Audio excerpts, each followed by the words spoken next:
And 2 ducks, 3 squawking geese, 4 limerick oysters, 5 corpulent porpoises, 6 pairs of Don Lavor's tweezers, 7,000 Macedonians in full battle array, 8 brass monkeys from the secret sacred crypts of ancient Egypt, 9 apathetic, sympathetic, diabetic old men on roller skates with a marked propensity toward procrastination and sloth, and 10 lyrical, spherical, diabolical denizens of the deep who haul quay around the quo with the quarry of the quivery all at the same time. And by that I mean, what is up, guys? It is the Redstone Scientist here, and I am glad to be back with another episode of TRS's World with a little logo on screen that grows. Oh my gosh, guys, it has been so long since I've actually been on camera, or rather, behind a mic. Romeo and Juliet went phenomenally, really fantastic show, but enough about my personal life, even though I've only been talking about it for about 10 seconds. As you can see, I have gotten some good progress done on the basin wall, and of course it is raining now that I'm recording. Now, so a couple things to mention about this. By the way, we got some really fun things planned for today. But a couple things to mention about this. So originally what I was doing is I was going to the plots.co page and looking up a circle with diameter 201 and doing the stone around it, okay? Go all the way around, done. Then I was increasing the diameter to 202 and then putting that around the circle like this, all the way around. So this would be the second layer. And so on and so forth with 204, 206, etc., etc. But the problem with that is that I ended up with, let me see if I can find one. I don't think I fixed them all. Yeah, I would end up with stuff like this, these little holes, because obviously circles in Minecraft aren't perfect. So I would end up with these holes, and I couldn't decide, well, do I want to put, do I want to put the stone here, or do I want to put the stone here? And then it just became, a whole thing, a whole mess. Anyway, I decided basically, okay, this is taking way too long. I put way too many hours into it, so I decided to go about creating circles in a different way. Basically, just based off of these first 3 that I did all the way around here. I trimmed it so that it would be the same number all the way up. So in other words, in this first ring here, it's 3 wide. So that means the next one is going to be 3 wide, the next one is going to be 3 wide, the next one's going to be 3 wide, so on and so forth, all the way up to the very top. Now, for the slope, I had actually decided what the slope was going to be earlier. I was going to do 7 rings of height 1. So you can see this is of height 1, 2, 3, 4, 5. These are all of height 1. So here's 6, and then on the 7th one, or rather on the 8th one, we increase the height to 2. So that's 2, and then that's another one, and another one, and we do 7 of those. So we do 7 1 tall, 7 2 tall, 7 3 tall, and I recently just added 3 4 tall, along with 1 at the top, which is how we're going to actually handle mob spawning. We're going to keep all of this clear. These torches are not going to be here, by the way. Those were just to help me place blocks. I know it looks awful with the torches. But basically, during the day, this is all going to be clear. And then, as soon as we hit light level 7, or rather, I guess as soon as we hit light level 8, just to be safe, we're going to release a layer of blocks at the top, which is going to allow water to flow over the entire thing in this enormously cool spectacle of water block updates and lag, which is going to be amazing. Originally, I was going to do it with dispensers, but I decided against it. Just, first of all, more resources, more lag, and it's easier to mass craft pistons and carry around ice than it is to mass craft dispensers, because that takes forever. Anyway, as you can see, I've basically simplified the making of the circles, and I have to tell you, I'm not in love with it, actually. It doesn't look as good as I thought it would, especially here when we get to the 1, 1, 1, 1, 1, 1, 1. It looks a little flat to me. And I think, honestly, we're just going to have to wait till we finish the whole thing, because I think it is going to look good once we get rid of all the torches, once we clean it all up, once we finish the whole thing. I think it is going to look good. It just might not look as good as I thought it was going to. But unfortunately, that's the way it goes. I've put too much work into this to go and change my mind about how I want to do it now. I could have done it like a sphere instead of just circle by circle, but look, this is what we got. This is what we're sticking with, and I think I'm going to end up being happy with it eventually. But right now, I'm still not so sure. But anyway, there are a couple other things to talk about up there, but we don't have to talk about those right now. Let's head over to the mob farm that we were at last episode for a very quick look at the sorting system. So by the time this video comes out, the super fancy hidden TNT dispenser thing will be out, and I'll just let you know that basically I was creating that in order to deal with mob spawning problems in the basin, but obviously it's super impractical. But anyway, let's get to what we're really here for. I'm actually going to open up to LAN, and we're going to go into spectator mode, because it's going to be a lot easier to show you what I've done here.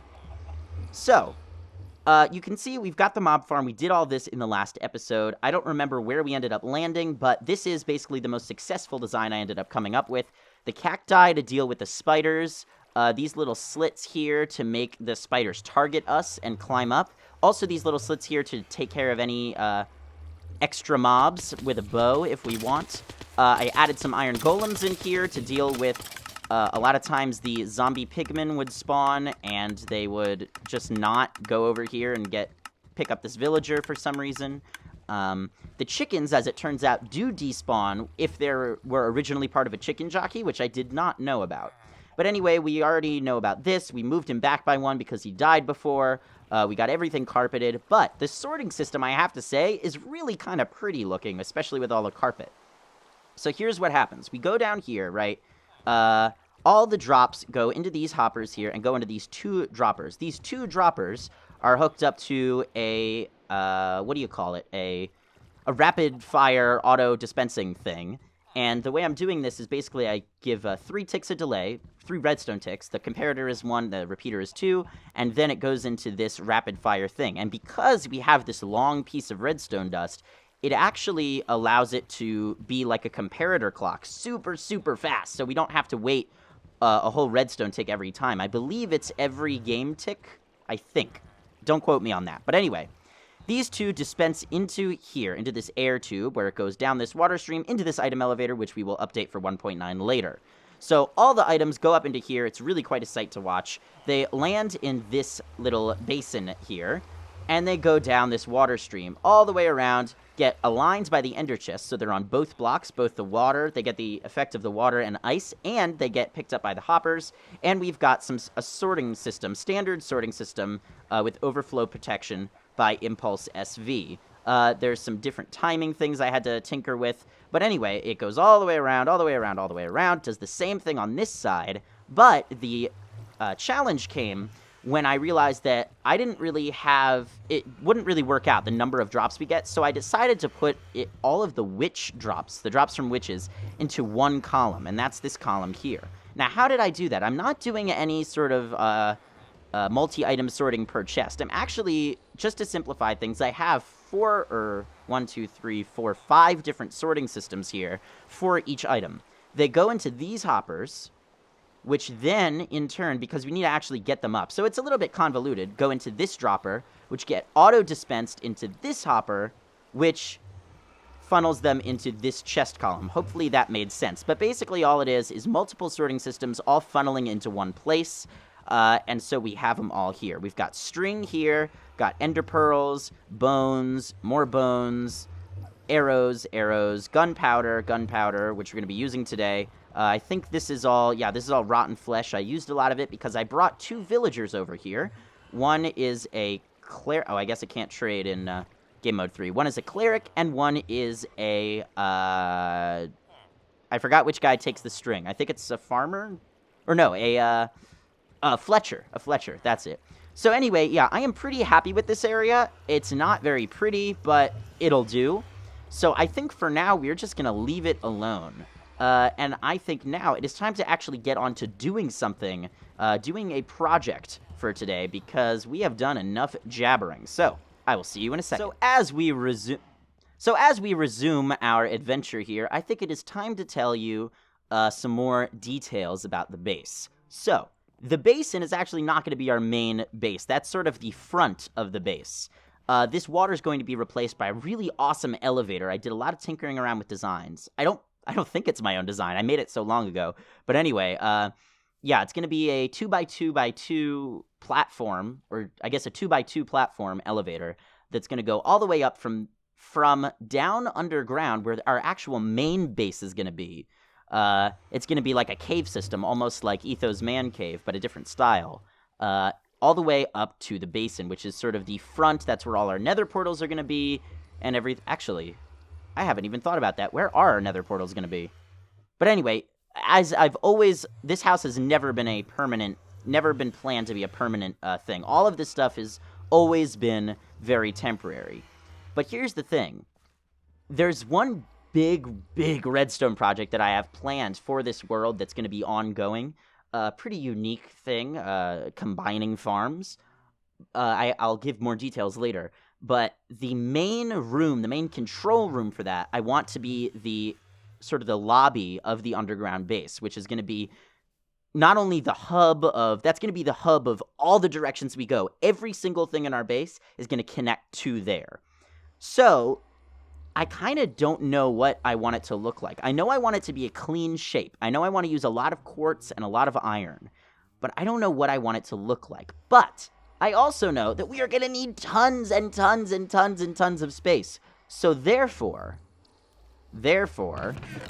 Oh, this was supposed to be so perfect with a big chest. Therefore, I've made TNT. I thought I had more TNT, but I have made a lot of TNT. I think I have more somewhere. But anyway, I have made a lot of TNT. And we are going to get to some booming. Got to get that down here. And that is one of the things we're going to be working on today. And if we have time, I would actually like to work on... I believe it was Cellulance and Sankarn, or maybe just Cellulance who built it, a smoothstone generator that is extremely fast, and basically I'm probably the only person in history who is ever gonna find use for the speed that it has because of the basin. We're also gonna need stone for pistons and everything. I've been doing a lot of talking this episode, so my suggestion to myself would be, let's get exploding. Now, ordinarily I would cut there because that was an awesome line, but I'm a little bit worried because I don't want to blow up any of my stuff, and I've got some stuff underground, and I kind of want to get a good idea of where it goes to. Like, I believe this is the westmost location it goes, but I really don't want to blow up my stuff, and I want to avoid having to move everything out of the way. I really want to avoid that, and so I'm kind of afraid of what's going to happen. So I'm definitely going to need to do a bunch of backups. I'm thinking of doing a montage. Let's see. Let me... How about this? I'll do a cut. I'll clear out some space. We'll start it together, and then we'll see where it goes. I will see you in a second.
Oh, what a mess.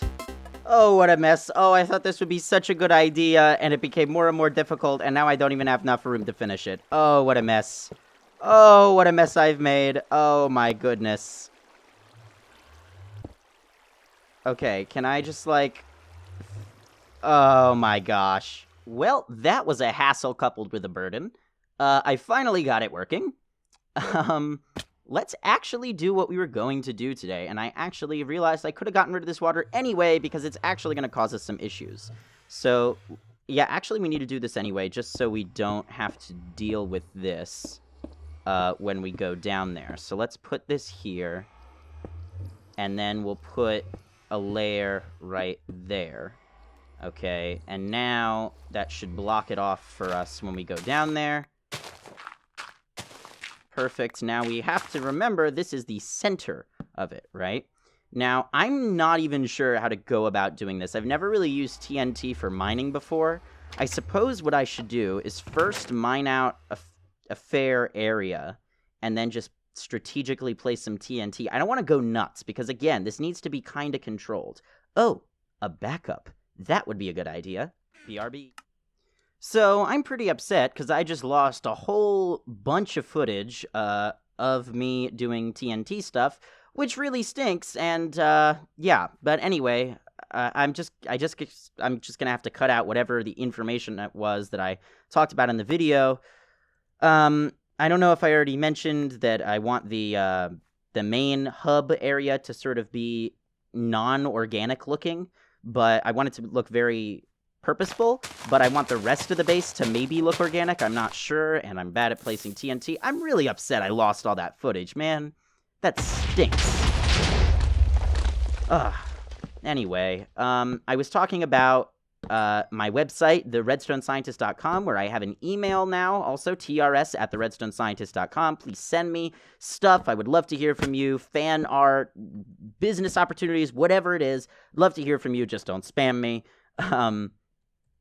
And on the RedstoneScientist.com is the hub for everything TRS. I will have all sorts of stuff on there. It'd be stuff about changes in upload schedules, so you can check the status of my channel. I've got information on all the different series on my channel, so you can sort of browse those. I've got a video feed, a Twitter feed, featured videos, all sorts of good stuff, and it is going to be the home page, or home to, I should say, the official Minecraft Mafia. Now, for those of you who have been with me a while, you know I like to call myself the one-man Minecraft Mafia, because I've been in the community, or I browse the community so much, you know, I'm so into all the guides and the tools and everything, and so I thought that I should compile all of my knowledge of other people's tools into one place. It's going to be in the form of a Wikia.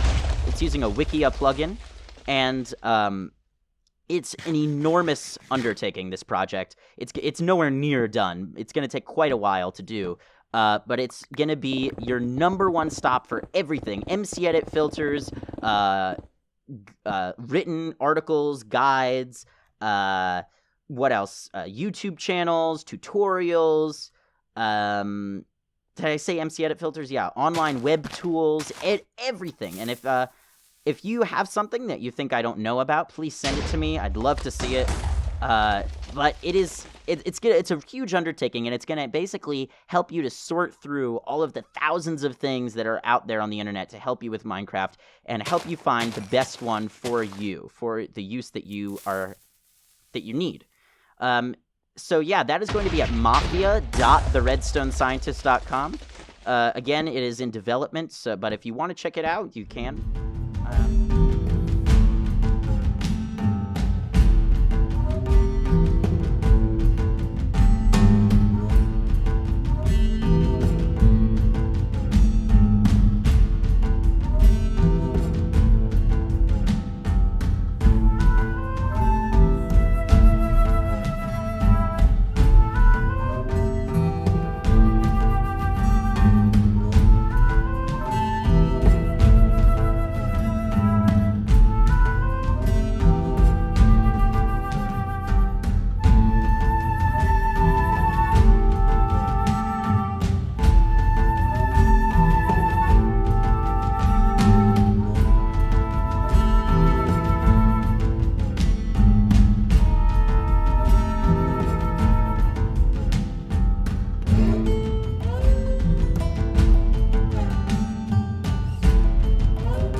seems to be all I have time for today. I'm really sorry about that. We didn't get nearly as much done as I thought we would.